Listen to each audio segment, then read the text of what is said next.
할렐루야. 하나님께서 오늘도 새날을 주셨습니다. 오늘도 하나님의 말씀으로 충만한 복된 날이 되길 소망합니다. 절기를 지켜야 할 이유에 대해서 함께 말씀을 나누도록 하겠습니다. 오늘 시편 81편의 표제어는 아삽의 시 인도자를 따라 기띔에 맞춘 노래라고 되어 있습니다. 여러분, 기띔이라는 단어를 여러분 아십니까? 기띔, 예전에 우리 한번 기띔에 대해서 말씀을 드렸는데 기쁜 노래라는 뜻도 있고요. 또 어떤 학자들은 포도주 틀을 밟는 동안에 부르는 노래, 포도주 틀을 밟는 동안에 부르는 노래라고 이렇게 설명을 하고 있어요. 즉 포도를 따는 절기에 불렀던 노래가 바로 이 기띔이라는 시라는 것이죠. 다시 말하면 감사절기에 낭송했던 감사시 또는 예배시 또 지혜시입니다. 하지만 구체적으로 어느 절기에 낭송되었는지는 정확하게는 알 수 없지만 분명한 사실은 이 절기를 지키면서 또 준비하면서 불렀던 시편이라는 것이죠. 오늘 본문의 1절에서 4절 말씀에 보시면은 이스라엘 백성들이 절기에 능력이 되시는 하나님을 기쁘게 찬양하라 이렇게 말씀하고 있습니다. 왜 이스라엘 백성들이 절기를 지키라고 우리 하나님은 말씀해 주고 있는 것일까요? 왜 이스라엘 백성들이 절기를 지켜야 될까요? 자, 1절에서 4절 말씀을 한번 우리가 보시면은 우리의 능력이 되신 하나님을 향하여 기쁘게 노래하며 야곱의 하나님을 향하여 즐거이 소리칠지어다.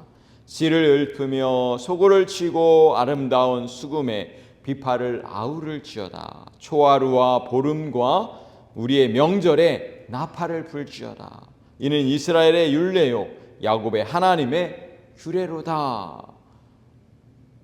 이 말씀에 보면은 이스라엘 백성들이 절기를 맞이해서 기쁘게 하나님을 찬양하고 능력의 하나님을 높여드리고 또 그것이 바로 이스라엘의 율례고 법도다, 규례다 이렇게 말씀을 하고 있는 것이죠. 그 이유, 이스라엘이 절기를 지켜야 될 이유는 그 뒤편에 나오고 있는데요. 하나님은 이스라엘 백성들에게 절기를 지키라고 명령한 이유는 하나님이 행하신 그 놀라운 일들을 기억하고 찬양하기를 원했던 것입니다. 여러분, 우리도 마찬가지 아닙니까? 우리 한국에서는 또 오늘 설날을 맞이해서 가족들이 함께 모이고 또 함께 시간을 보내고 있습니다. 한국의 또 문화와 이 전통은 이 가족의 중요성을 알려주고 있습니다. 뿐만 아니라 가족의 그 문화와 이 정체성을 통해서 그 자손들에게 우리가 누구인지 또 우리는 어떻게 살아야 되는지를 그 후손들에게 가르쳐주고 전해줄 수 있는 그런 시간들이 바로 함께 모이는 시간이라는 거예요. 여러분 뭐 잘 아시는 것처럼 우리가 이제는 현대 시대라 우리 자녀들이 부모들하고 함께 시간을 보내기가 참 어렵지 않습니까? 어떠십니까? 여러분 가족들, 자녀들이 그래도 특별한 절기나 특별한 시간에 모이고 있나요? 할 수만 있으면 자주 올 수 있도록 여러분 그렇게 요청을 하십시오. 기도하십시오. 그래서 자녀들하고 모이면 무엇을 해야 되느냐? 복음을 전하는 거죠. 복음을 전하고 하나님에 대한 이야기를 하고 함께 찬양하는 시간을 만들고 함께 예배하고 그리고 우리 자손들에게 우리 손자 손녀들에게 인생을 어떻게 살아야 되는지 알려주고 또 그들의 또 기도의 제목이 무엇인지 물어보고 그러면서 또 축복의 기도를 해줘야 되는 것이죠. 하나님은 그렇게 하기를 원하시는 것입니다. 우리 교회도 마찬가지 아닙니까? 우리 교회도 지난 주일날 설날을 맞이해서 우리 한국의 설날을 맞이해서 우리 성도들이 함께 모였습니다. 여러분, 우리가 영적인 가족이라면 또 우리 교회 안에 그런 문화가 필요한 거예요. 우리의 자손들에게, 우리의 후손들에게 신앙을 가르치고 또 복을 나눠주고 하나님을 경외할 수 있도록 도전을 해줘야 되는 것이죠. 그래서 우리 자녀들도 함께 이번에 모여서 같이 음식도 나누고 세배도 하고 윷놀이도 하고 또 그런 귀한 시간을 보내지 않았습니까? 우리 교회는 한국 교회로서의 이 문화와 전통이 필요한 거예요. 그것을 통해서 복음도 전하고 우리 후손들에게 한국인의 정체성을 가르쳐야만 되는 것이죠. 그래야 우리 교회는 이 시대 가운데 우뚝 설 수 있는 거예요. 하나님의 사명도 감당하고 우리 교회만의 문화와 전통을 가지고 복음을 증거할 수 있게 되는 것이죠. 선교의 도구가 될 줄로 믿습니다. 여러분, 마찬가지로 이스라엘도 마찬가지였습니다. 하나님은 이스라엘 백성들이 절기 때마다 함께 모여서 하나님을 예배하고 음식을 나누고 또 하나님의 말씀을 지키고 그리고 능력의 하나님, 살아계신 하나님을 찬양하고 또 그들이 그 믿음이 더 굳세게 되기를 간절히 원했던 것입니다. 6절에서 7절 말씀을 보세요. 하나님은 이스라엘 백성들의 어깨에서 짐을 벗기셨습니다. 고난 중에 이스라엘이 부르짖었을 때 구원의 은혜를 부어주셨습니다. 여러분, 이 사건이 무엇입니까? 바로 출애굽 사건이죠.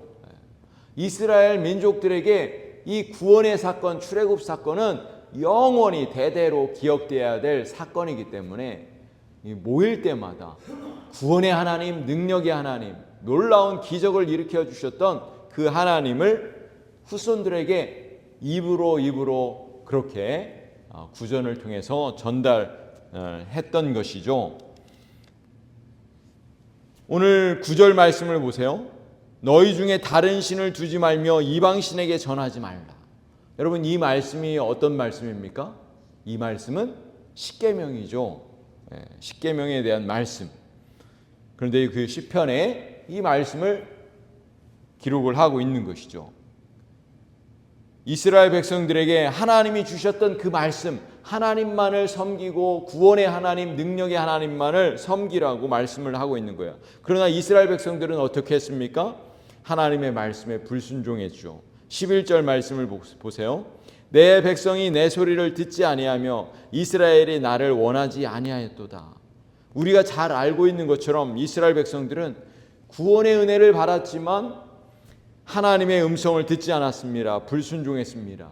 이러한 사건들을 우리 자손들에게, 그 자손들에게 계속 얘기하는 거예요. 그래서 교훈을 삼는 것입니다. 지혜를 삼는 거예요. 우리의 조상들이 하나님이 구원의 은혜를 부어주셨지만 우리가 이렇게 실패했다, 우리가 잘못했다, 그랬더니 어떤 결과가 찾아왔느냐? 바로 심판이 찾아왔다. 그거를 그 후손들에게 계속 알려주는 것이죠. 12절 말씀을 보세요. 그러므로 내가 하나님이 그의 마음에 완악한 대로 버려두어 그의 임의대로 행하게 하였도다. 그렇습니다. 하나님의 무서운 심판이 이스라엘의 불순종을 그대로 내버려 두는 것이었습니다. 결국 불순종으로 말미암아 이스라엘 백성들은 심판을 받게 된 것이죠. 여러분, 죄의 결말은 파멸인 것을 그 후손들에게 깨닫게 한 것입니다. 그래서 시인은 이스라엘의 조상들이 불순종으로 인해서 심판을 받을 것을 교훈하며 하나님의 말씀을 들으라, 이렇게 호소하고 있는 거예요. 13절에 내 백성아 내 말을 들으라, 이스라엘아 내 도를 따라라. 사랑하는 성도 여러분, 누가 지혜로운 사람입니까? 하나님을 예배하고 하나님을 경외하는 사람이 지혜로운 사람입니다. 누가 복 있는 사람입니까? 과거의 실수를 통해서, 과거의 실패를 통해서 교훈 삼아서 더 이상 그런 실수를 반복하지 않는 사람, 그런 사람들이 바로 지혜로운 사람인 것이죠. 복 있는 사람인 줄로 믿습니다.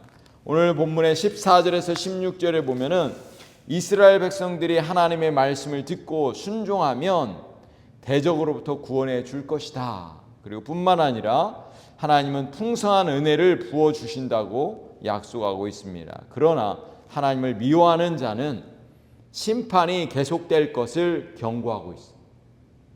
사랑하는 성도 여러분, 우리 믿음의 성도들이 해야 할 일이 무엇인가요? 하나님의 자녀들에게 하나님의 말씀을 계속해서 전하는 것입니다. 과거의 역사를 통해서 미래를 어떻게 살아야 될지 가르치고 교훈하고 기도해 주는 것, 그것이 바로 우리가 해야 할 일입니다. 우리는 미국에 살고 있는 한국 교회의 성도들로서 더 많은 그런 간증이 있는 줄로 믿습니다. 한국에서 미국으로 오게 된 그런 간증이 있잖아요. 역사가 있잖아요. 그리고 한국의 문화, 미국의 문화, 두 개의 문화를 동시에 가지고 있잖아요. 우리는 이 두 개의 문화 속에서 우리의 자손들에게 아름다운 전통과 아름다운 그런 신앙의 유산을 우리 후손들에게 물려줄 수 있는 믿음의 가정들이 되시기를 우리 주님의 이름으로 간절히 축복합니다. 기도하시겠습니다.